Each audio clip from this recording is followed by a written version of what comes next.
Prime Minister Rishi Sunak is still facing a backlash after making a transphobic joke in the House of Commons. It's a bit rich, Mr. Speaker, to hear about promises from someone who's broken every single promise he was elected on. I mean, I think I counted almost 30 in the last year. Pensions, planning, peerages, public sector pay, tuition fees, childcare, second referendums, defining a woman. Although in fairness, that was only 99% of a U-turn. The list goes on, but the theme is the same, Mr. Speaker. It's empty words, broken promises, and absolutely no plan. Of all the weeks to say that, when Brianna's mother is in this chamber, shame. As Labour leader Keir Starmer pointed out there, Sunak made the gag while the mother of murdered teen Brianna Ghey was present. Brianna was trans and her gender identity had a bearing on her murder. The 16-year-old's killers were sentenced last week by a judge who said the crime was transphobic in nature. After Sunak's Commons remarks, Brianna's father, Peter Spooner, spoke to Sky News. He said this: "As the Prime Minister for our country, to come out with degrading comments like he did, regardless of them being in relation to discussions in Parliament, they are absolutely dehumanising. Identities of people should not be used in that manner, and I personally feel shocked by his comments and feel he should apologise for his remarks." Well, Rishi Sunak is resolutely not apologising. Like everyone, I was completely shocked by Brianna's case. To have your child taken from you in such awful circumstances is almost impossible to come to terms with. And for Brianna's mum to talk with such empathy and compassion about that, I thought was inspiring, and it showed the very best of humanity. I have nothing but the most heartfelt sympathy for her entire family and friends. But to use that tragedy to detract from the very separate and clear point I was making about Keir Starmer's proven track record of multiple U-turns on major policies because he doesn't have a plan, I think is both sad and wrong. And it demonstrates the worst of politics. The father has demanded an apology from you, so will you honour that? If you look at what I said, I was very clear talking about Keir Starmer's proven track record of U-turns on major policies because he doesn't have a plan. A point only proven by today's reports that the Labour Party and Keir Starmer are apparently planning to reverse on their signature economic green spending policy. That just demonstrates the point I was making. He's someone who has just consistently changed his mind on a whole range of major things. And I think that is an absolutely legitimate thing to point out. And it demonstrates that he doesn't have a plan for the country. Robot Rishi strikes again. A man almost uniquely unable to judge mood or empathise. What's been interesting, though, is the reaction of the political and media establishment to Sunak's horrible joke. There's been heightened hostility and Sunak's ministers have been sent out to defend him. Here's Policing Minister Chris Philp facing a grilling on the BBC. I'm asking you if you think it was respectful. I think he was talking about Labour's and Keir Starmer's flip-flops and U-turns. Do you think it was respectful to talk about Keir Starmer's views on trans people at that time? Do you think it was respectful? Well, he was talking about Labour's policy flip-flops, and that is a reasonable thing to do. The Prime Minister made no reference at all to any individual trans people. It was Keir Starmer who introduced that. The Prime Minister was making a point about Labour's very numerous flip-flops, another one of which we're seeing today, illustrating they've got no plan. Presenter Nadia Manchetti then asked Philp if Brianna's father, Peter Spooner, should get the apology he requested. Is Peter Spooner, the father of Brianna Ghey, going to get an apology from Rishi Sunak? Well, I was very, very sad to read or to hear about those comments from Brianna's father yesterday when he made those. As I say, I think anyone who is interested in this issue should actually listen to the clip, listen to the initial exchange yesterday. So are you saying Peter PMQs. Spooner has misunderstood what Rishi Sunak has said?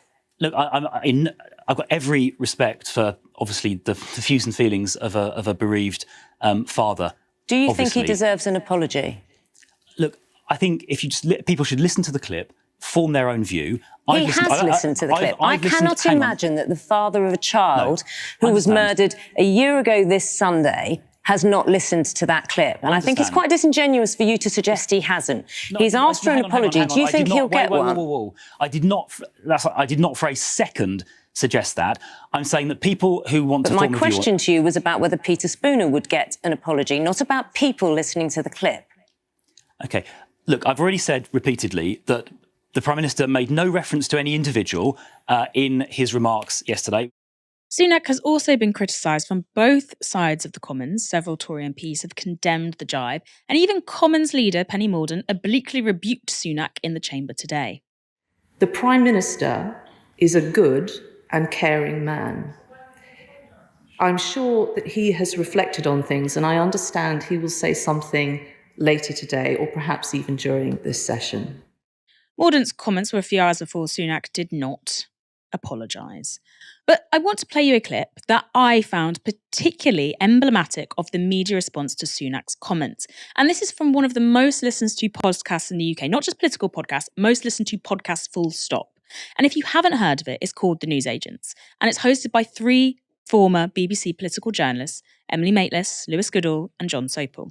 Here's Goodall discussing Rishi Sunak's transphobic comment on yesterday's show. There are questions again about Sunak's political judgment, his emotional judgment, his political dexterity. I think there is also something slightly wider going on here as well, which is that, you know what's particularly sad about this is that it doesn't come out of nowhere. The truth is that if it hadn't been for the murder of Brianna Ghey, and it hadn't been for the fact that Esther Ghey was on the parliamentary estate when this happened, Westminster wouldn't have batted an eyelid. Yeah. Sunak makes these gags all the time. Not just Sunak as well. Previous Conservative Prime Ministers and senior politicians make trans people, or at the very least, the really, really emotionally charged and delicate debate, which should exist, sensitive debate, around trans people and trans issues, because of course there are legitimate questions, but they make it the butt of the joke time after time about precisely the sort of issue that should not be the butt of the joke, about which politicians should speak gently and sensitively. I mean, just to give you another example, I remember last year going to see a Suella Braverman speech. What did she say? She said that Keir Starmer might be Labour's first female prime minister. All of this sort of stuff, it happens again and again and again. I think the extent to which trans issues and trans people have become the butt of a political joke in Westminster, a cheap shot, a cheap gag, speaks to a certain level, frankly, of transphobia, which has started to infect British political debate. And this should be a wake-up call, because wherever you stand on this issue, and as I say, there are legitimate questions, and that's absolutely fine, and those questions should be contested in a respectful manner. Wherever you stand, surely we can all agree that politicians ought to at least act responsibly with regards to it, and that there are plenty of other material that they can use and take up to make, pretty poor political jokes. If you'll forgive me, I want to indulge in a spot of personal analysis here, much in the vein of the newsagents team themselves, because Lewis Goodall's framing of this issue really sums up how mainstream political journalism understands transphobia. Goodall says that there is a level of transphobia that's started to infect British political debate. Not only that, even to make that point, he has to repeatedly cite, apparent legitimate concerns in trans issues discussions before he can even get, saying something about transphobia across in the first place. I want to make this clear. Transphobia is not just starting to infect British political debate. It has been live and present in the upper echelons of parliamentary politics for the last 3 years. It is why any attempts at reform to make it easier to legally recognise someone's gender identity have completely died a death. It's why senior ministers in the Conservative Party are threatening to alter the Equality Act to bar trans people from single-sex spaces, even if they possess legal recognition that they have changed their sex in the eyes of the law. It's why guidance issued to schools now frames children who think they might be transgender as simply confused kids and puts up as many legal barriers as possible to prevent those children getting support. It's why official government documents refer to being trans as gender identity ideology. It's why the Prime Minister of the United Kingdom can stand at the dispatch box and make a joke taking aim at the leader of the opposition where the punchline solely rests on mocking trans women. It's why the leader of the opposition faces questions like, can a woman have a penis? From supposedly weighty political journalists in the first place. These are the matters dominating political debate while our country's infrastructure crumbles. And why are our politicians focused on both mocking and legally persecuting a group of people who number less than 300,000 out of 67 million? It's because mainstream UK media, including the sensible, liberal titles and podcasts like those hosted by Lewis Goodall and Emily Maitlis, have spent the past 7 years amplifying their legitimate questions again and again and again. Questions which boil down to repeated negative coverage of trans people. Because before 2015, trans lives were barely mentioned in the press. But between May 2014 and May 2019, stories relating to trans people jumped by 414%. At least that's what research by Ipso found. And the content of these stories? Well, linguistics researcher Paul Baker analysed the language used by UK media, including titles like The Guardian, The Observer, The Telegraph, The Times, that sensible, conservative but liberal media, and Baker found this. On the surface, there appear to have been improvements. The more sexualising and joking uses of language around trans people have reduced since 2012, and there are many more stories around transphobia and inclusivity. However, there are large swathes of the press which write about these topics in order to be critical of trans people, and many articles which consequently paint trans people as unreasonable and aggressive. The picture suggests that the conservative press and most of the tabloids have shifted from an openly hostile and ridiculing stance on trans people towards a carefully worded but still very negative stance. I think that movement would be familiar to anybody who has studied the passage and movement of things like racism and sexism in this country, where it moves from the overt to the insidious. And I have sat and witnessed the legitimate concerns of the liberal and conservative mainstream press get louder and louder since I was 21 years old. I have watched it become a full-blown moral panic. And what I see in the backlash against Rishi Sunak from the press and fellow politicians on this joke about the murdered teenager Brianna Ghey is two things. One, Sunak violated the respect doctrine, which is that you can do incredibly disrespectful and dehumanizing things in politics so long as they are targeted at a faceless group. Esther Ghey and her murdered daughter represent the very human face of people impacted by transphobia. And Esther G is also a cis person who is grieving her daughter, which adds to the empathy that she is afforded by this establishment media class.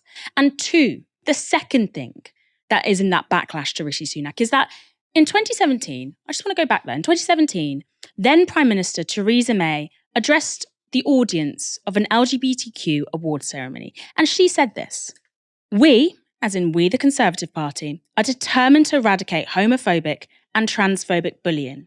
We have laid out plans to reform the Gender Recognition Act, streamlining and demedicalising the process for changing gender, because being trans is not an illness and it should not be treated as such."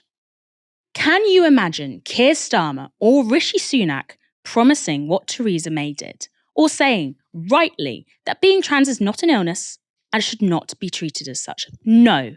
Because the moral panic has worked. Flash forward 7 years, hate crime against trans people is up 186% over 5 years. Homophobic hate crime is up 112% over the same period. The earth has been thoroughly scorched, and this is why I think liberal media is happy, is comfortable to now retreat to objecting about the ugly rhetoric now commonplace in politics regarding trans people, while simultaneously ignoring their role in enabling that rhetoric. And it is because they know the rights of trans people will remain absolutely stagnant for the next few years. And the groupthink now returns to, it's okay, we can go easy again. And it is the same playbook we have seen with asylum seekers. It is the same sort of pattern we saw with the policies put forward in 2015 by the Labour Party that were ridiculed, that were mocked, that were taken apart, that were posed as the biggest threat to this country in years. And now you see those same policies championed, mooted, suggested in liberal media. And to people who have been taken in by this panic around trans people, I just want to say something. I want to say I am sorry for the years you have wasted. And I am sorry that you have been part of something that not only dehumanizes trans people, but rots cis people too, and prevents a focus on the real issues that we should have been jointly fighting for that impact us all.